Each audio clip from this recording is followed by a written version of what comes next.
రే movie tickets రా. ఎప్పుడు చూడు సినిమా ఇంకేం లేదేంట్రా? సరే మా మేనేజర్ గారు వస్తున్నట్టున్నాడు, నేను మళ్ళీ చేస్తాను. బాయ్ బాయ్ పెట్టి. చిన్నజీయర్ స్వామి వారిచే రామానుజ సహస్రాబ్ది సందర్భంగా శంషాబాద్లో 216 అడుగుల ఎత్తుగల ఈ మన రామానుజుల వారి విగ్రహ ఆవిష్కరణ ప్రయత్నం అబ్బో ఆహా. అరే చిన్నోడా, ఆ టీవీ ఆన్ చేయి చూద్దాం. Hello everybody, this is Shanti from RTV reporting to RTV. మన ఈరోజు టాపిక్ ఆఫ్ ది డే కార్యక్రమంలో రాజమండ్రిలో పుష్కర్ గారి దగ్గర ఉన్నాం. మన టాపిక్ మీద కొందరిని మాట్లాడించే ప్రయత్నం చేద్దాం. నాతో రండి. దేవుడు, నేను, సమాజం అన్న విషయంపై మీ అభిప్రాయం చెప్పండి. నేను అంటే ఒక బాధ్యత, దేవుడు అంటే ఒక భరోసా, సమాజం అంటే అందరూ కలిసి ఉండే ఒక గ్రూప్. Thank you. దేవుడు, నేను, సమాజం అన్న విషయంపై మీ అభిప్రాయం చెప్పండి. దేవుడు ఒక నమ్మకం, నేను అన్నది నిజం, సమాజం మన బాధ్యత, అన్నీ వేరు. దేవుడు, నేను, సమాజం అన్న విషయంపై మీ అభిప్రాయం చెప్పండి. దేవుడు అంటే నాకు అన్నీను. సోమవారం శివుడి గుడికి, గురువారం బాబా మందిరానికి, శనివారం వెంకటేశ్వర స్వామి గుడికి అభిషేకాలు, పూజలు, హారతులు అన్నీను. నేను అంటే నా కుటుంబం, నా ఇల్లు, నా పిల్లలు. Thank you madam. దేవుడు, నేను, సమాజం అన్న విషయంపై మీ అభిప్రాయం చెప్పండి. అదేం పిచ్చి ప్రశ్న మేడం. దేవుడు, నేను, సమాజం అంతా మా హీరోనే. Thank you. దేవుడు, నేను, సమాజం దానిపై మీ అభిప్రాయం? అదే పెద్ద కన్ఫ్యూజన్ అండి. ఎక్కువగా పరిచయం ఉన్నది అదే, ఎంత పరిచయం ఉన్నా అర్థం కానిది అదే. ఇదండి ఈ వారం రాజమండ్రిలో మన టాపిక్ ఆఫ్ ది డే. వచ్చే వారం కొత్త టాపిక్తో వేరే ప్రాంతంలో మళ్ళీ కలుద్దాం. Over to studio. టాపిక్ ఎత్తుకున్నారు మంచిగానే, కానీ ఎవరిని అడగాలో తెలియదు. ఓహో అలాగే సార్, మీరు వెళ్ళి చెప్పండి. అయితే ఛాన్స్ వస్తేనా ఇంతకంటే బ్రహ్మాండంగా అదరగొట్టేస్తాను రా. ఏమనుకుంటున్నావు? తాత ఇంకా ఆగండి, ఎవరో వచ్చినట్టున్నారు, వెళ్ళి చూసొస్తా. సరే సరే. తాత, మీ పెద్దవానోడు వచ్చాడు, వాడి ముందర మాత్రం ఈ డిస్కషన్ ఓపెన్ చేయకండి. వాడికి అసలే కొంచెం తెక్క.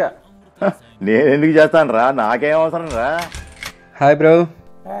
పట్టుకోదే. ఏం తాతయ్య గారు ఏమంటున్నాడు మీ చిన్న మనవాడు? రే ఒకసారి లోపలికి రా. బాబు వస్తున్నా ఉండు. మూవీ టికెట్స్ బుక్ చేయమని ఫోన్ చేస్తే వాయించేసావు. అసలు ఏంది సంగతి? ముందురా అది పిచ్చుకోవాలా. నీ పేరు అదే, నీ పూర్తి పేరు చెప్పు. దాన్ని బట్టి మన హిస్టరీ అంతా మా వాళ్ళే అయితే అండం, లేకపోతే ఓ మీరు ఏంట్రా ఇది. వదిలేరా బాబు, ఇవన్నీ మోస్ట్ కామన్ మనకి. ఏంట్రా కామన్? చదువు దగ్గర ఇదే గోల, జాబ్స్ దగ్గర కూడా ఇదే గోల, చివరికి ప్రమోషన్స్ ఇవ్వాలన్నా కూడా ఇదే గోల. ఏది వదలరా. కులం, మతం, ప్రాంతం, భాష ఏదో ఒకటి దాన్ని డివైడ్ చేసి, బ్రిటిష్ వాళ్ళు పోయినా డివైడ్ అండ్ రూల్ పాలసీ బాగా వంట పట్టిందిరా. టాలెంట్ తొక్కేసి ఉత్సాహం నీరు కార్చి ఏంట్రా ఇది. ఇది మనకు కొత్త ఏంట్రా, మన వాళ్ళు దీన్ని ఎక్స్పోర్ట్ గాని చేస్తారు రోయ్. ఎక్కడైనా ఇంతే, తప్పదు మనకి. అయితే కాంప్రమైజ్ అంటావు. ఏం చేశారురా మన పెద్దవాళ్ళు?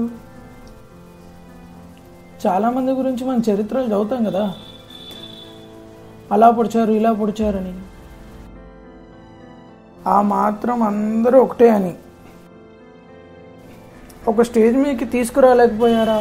ఆపరా బాబు, మనకి ఎందుకురా, ఎవరినో ఒకరిని పట్టుకుని ప్రమోషన్ కొట్టే ఇదంతా మనం ఆపగలమా ఏంది?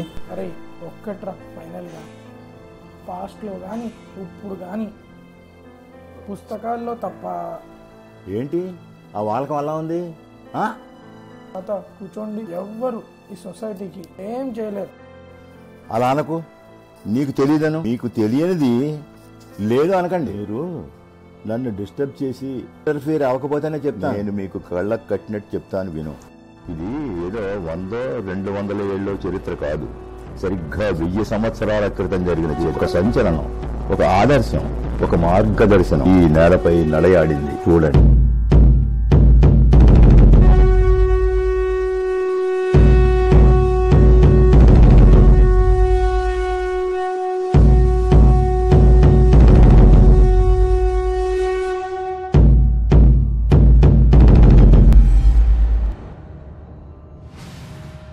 అదిగో అటు చూడండి, ఆయనే ఆయనే శ్రీ రామానుజులు.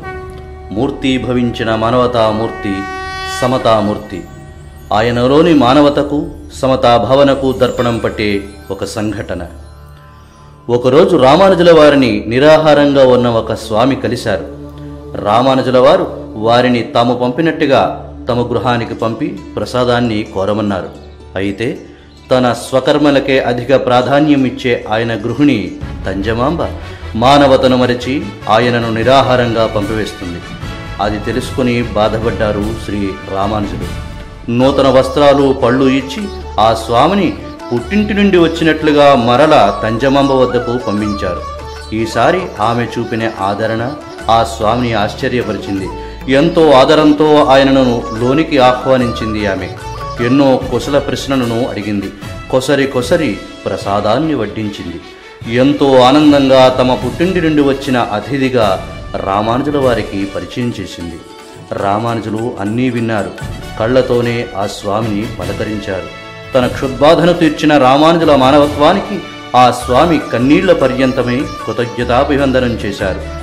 తమ్ముని వివాహం అనే నెపంతో తంజమామ్మను పుట్టింటికి పంపివేశారు శ్రీ రామానుజులు. తమ దైనందిన కార్యక్రమాలలో నిమగ్నమైన రామానుజుల వారి మనస్సులో ఆలోచనా తరంగాలు వివ్వెత్తిన ఎగిసిపడుతున్నాయి. ఏదో క్లేశం, ఏదో బాధ. తన సహధర్మచారిని తంజమాంబ ఎందుకలా ప్రవర్తించింది?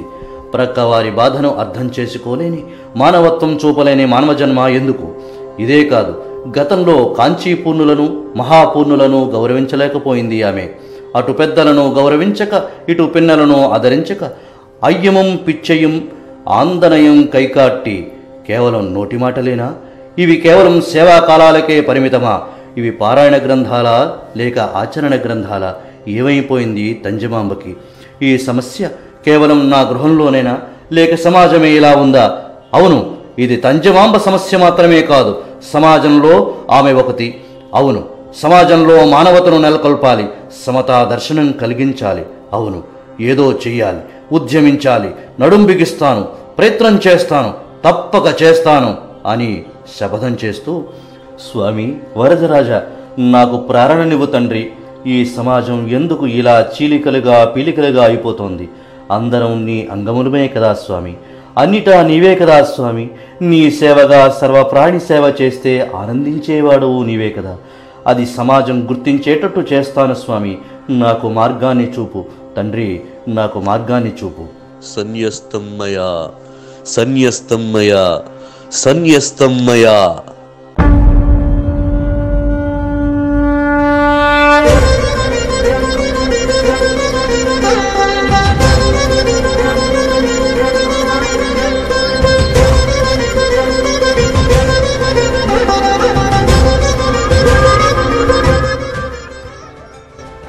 అలా సన్యాసాశ్రమం స్వీకరించిన రామానుజులకు అత్యంత దుర్లభమైన రహస్యమైన అష్టాక్షరీ మంత్రం 18 సార్లు ప్రయత్నించిన తర్వాత మాత్రమే గురువుల వద్ద నుండి ప్రాప్తించింది. అష్టాక్షరీ మంత్రం కోరిన దొరికెను ధన్యుడనైతిని. ఈ మంత్రము మోక్షమార్గము ఇస్తుంది. ఎవ్వరికీ చెప్పరాదని ఆచార్యునికి వాగ్దానం చేశాను. వాగ్దానాన్ని మీరితే నాకు నరక ప్రాప్తి. కానీ మంత్రం అందిన వారందరూ మోక్షానికి వెళతారు కదా. నేను ఒక్కడిని శిక్షణ అనుభవించినా పర్వాలేదు, వీరందరూ ఉద్ధరింపబడతారు కదా అని గోపురం మీదకు ఎక్కి ఎంతో ఔదార్యంతో, ఎంతో దయతో ఎలా పిలుస్తున్నారో చూడండి ఆ సమతామూర్తి.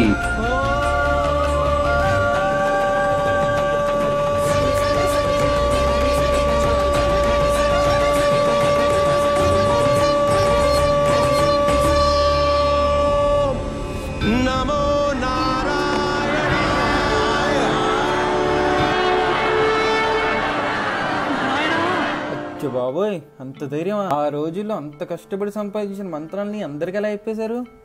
ఓ చిన్న వర్క్లో టెక్నిక్ తెలిస్తే, పక్కవాడికి చెప్తే వాడు ఎక్కడ బాగుపడిపోతాడనే భయంతో, సెల్ఫిష్నెస్తో ఎవ్వరు చెప్పరు. అలాంటిది అంత విలువైన రహస్యాన్ని తన నరకానికి వెళ్ళిపోతానని తెలిసినా అందరికీ పంచిన గ్రేట్ గురువు. ఆ ఆలోచనే సూపర్.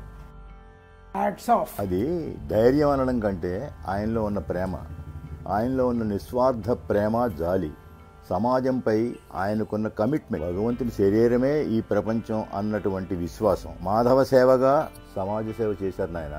సరే, ఆయన గొప్పవారే, అయితే పూజలు చేసి వదిలేస్తామా? అంతే మరి, ఇంకేం చేస్తాం?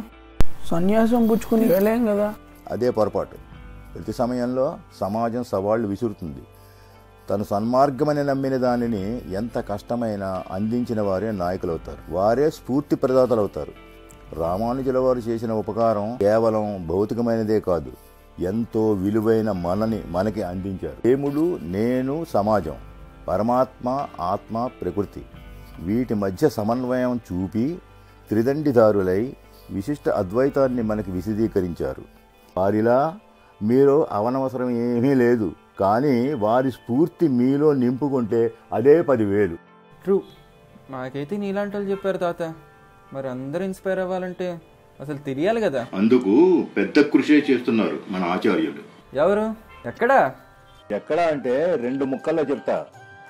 శంషాబాద్, హైదరాబాద్. మరి ఎవరు అని అంటే कहिए जे पीड़ बरा